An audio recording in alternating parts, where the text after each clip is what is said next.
Malam itu, seorang penjaga malam di gudang pabrik tempe mendengar suara langkah kaki yang menggema di lantai beton. Ia menoleh, tetapi tidak melihat apa-apa kecuali bayangan samar seorang wanita dengan mata yang menyala di ujung lorong. Bau busuk yang memualkan tiba-tiba memenuhi ruangan, dan suara lirih memanggil namanya.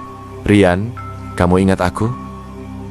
Pabrik tempe tua itu berdiri di pinggiran kota, jauh dari keramaian. Gudangnya gelap dan berbau asam fermentasi yang kuat, dipenuhi mesin tua dan tumpukan kedelai. Penjaga malam sering mengeluhkan suara-suara aneh di sana, tetapi kebanyakan mengabaikannya.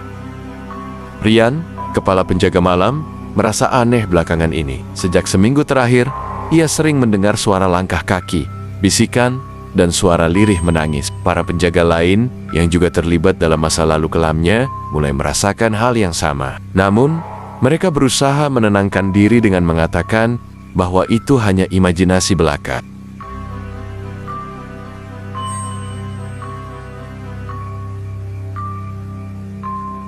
Setahun yang lalu, Sari, seorang wanita muda yang bekerja sebagai buruh di pabrik itu, menjalin hubungan dengan Rian. Namun, hubungan mereka berubah gelap ketika Rian membawa 5 temannya ke gudang pabrik. Mereka memperkosa dan menyiksa Sari, lalu menyekapnya selama 15 hari di ruang kecil tanpa jendela. Tubuhnya ditemukan tak bernyawa, penuh luka lebam dan cakaran. Polisi tidak pernah menemukan pelaku karena Rian dan kawan-kawannya menghapus semua jejak. Namun, arwah Sari tidak pernah pergi dari pabrik itu. Ia menunggu waktu yang tepat untuk membalas dendam. Pada malam yang sama dengan malam kematian Sari, Rian sedang memeriksa lorong utama gudang. Tiba-tiba, ia mencium bau busuk yang menusuk. Langkahnya terhenti ketika ia melihat bayangan wanita di ujung lorong. Rambut panjang dan kusut, gaun putih robek, dan mata yang menatap tajam membuat darahnya membeku. Rian? Suara lirih itu memanggil. Jantungnya berdegup kencang. Ia berbalik untuk lari, tetapi pintu lorong tertutup sendiri. Ketika ia kembali menoleh, sosok itu sudah berada tepat di hadapannya. Sari tidak hanya mengganggu Rian dan teman-temannya, tetapi juga para karyawan pabrik lainnya. Banyak buruh yang mulai melihat bayangan samar di sudut-sudut gelap gudang. Mesin-mesin tua sering kali hidup sendiri, menghasilkan suara yang mengerikan. Beberapa karyawan bahkan mendengar suara tangisan lirih ketika bekerja di malam hari.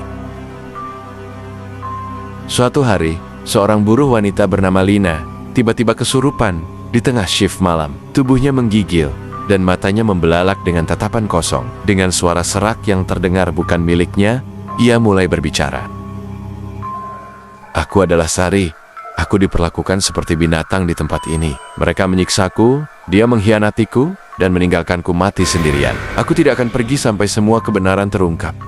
Karyawan lain hanya bisa terdiam dalam ketakutan. Setelah sadar, Lina menangis tanpa henti, tidak mampu mengingat apa yang baru saja terjadi.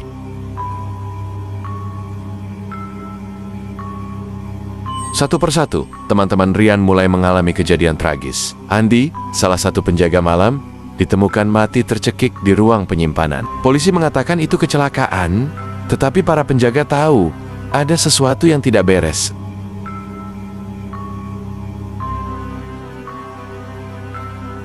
Giliran Doni yang terjatuh ke dalam mesin penggilingan kedelai. Tubuhnya hancur dan hanya sedikit yang tersisa untuk dikenali. Setiap kematian selalu disertai dengan aroma busuk dan suara tangisan samar.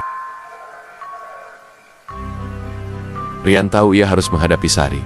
Pada malam terakhirnya di pabrik, ia mendengar suara langkah kaki yang mendekat. Ketika ia menoleh, Sari muncul dengan wajah penuh cakaran dan luka lebam. Matanya penuh dendam, tetapi bibirnya tersenyum tipis. "Kamu pikir bisa lolos dariku?" tanya Sari dengan suara serak. Rian mencoba melarikan diri, tetapi pintu-pintu gudang terkunci. Dalam keputusasaan, ia berlutut dan menangis memohon ampunan. Namun Sari tidak memberi ampun. Dengan penuh dendam, ia menyeret Rian menuju ke ruang kecil tempat ia pernah disekap. Bau darah menyelimuti ruangan ketika suara jeritan kesakitan Rian memenuhi udara malam. Pagi harinya, pabrik tempe itu ditutup untuk selamanya. Penduduk sekitar menghindari tempat itu, Karena rumor hantu yang terus menghantui, di dinding gudang tertulis pesan yang tidak bisa dihapus. Dosa yang tersembunyi akan selalu ditemukan. Jangan pernah bermain dengan nyawa seseorang. Cerita ini menjadi peringatan bahwa keadilan selalu menemukan jalannya, meskipun melalui tangan yang tak terlihat.